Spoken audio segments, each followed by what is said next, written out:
দফায় দফায় রেকার বরাদ্দ কমিয়ে দেওয়ার প্রতিবাদে সরব হল ত্রিপুরা খ্যাত মজুর ইউনিয়ন। বুধবার সংগঠনের রাজ্য কমিটির তরফে প্রতিবাদ ও বিক্ষোভ সংগঠিত করা হয় রাজধানীতে। এদিন সংগঠনের সদর বিভাগীয় পরিষদের উদ্যোগে প্রতিবাদ ও বিক্ষোভ সংগঠিত করা হয়। ছিলেন সংগঠনের রাজ্য নেতৃত্ব সহ কর্মী সমর্থকরা।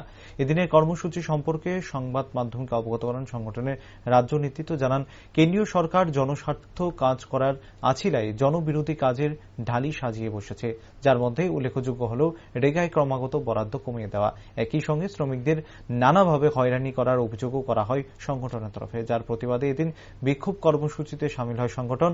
দাবি পূরণ না হলে আগামী দিনে আরো বৃহত্তর আন্দোলন করার ডাক দেওয়া হয় সংগঠনের তরফে।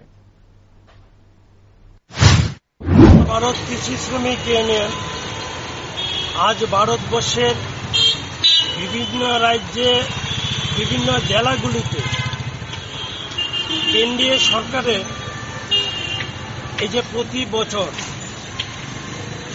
অর্থ বছরে বাজেটে জায়গাতে বরাদ্দ কমিয়ে দেওয়া, তারপরে ডিজিটাল পদ্ধতির নামে গ্রামীণ শ্রমিকদের অর্থাৎ রেগা শ্রমিকদের হয়রানি করা,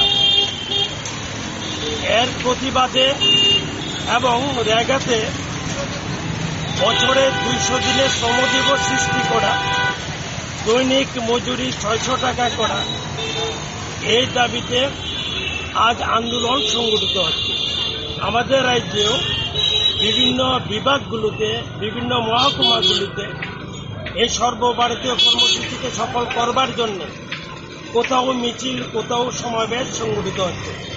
আজ আগরতলা শহরে আমাদের সংগঠনের সদর বিভাগীয় পরিষদের উদ্যোগে তারা একটা মিছিল সংগঠিত করবে এবং মিছিলের শেষে একটা সংক্ষিপ্ত সভা এখানে সংগঠিত হবে।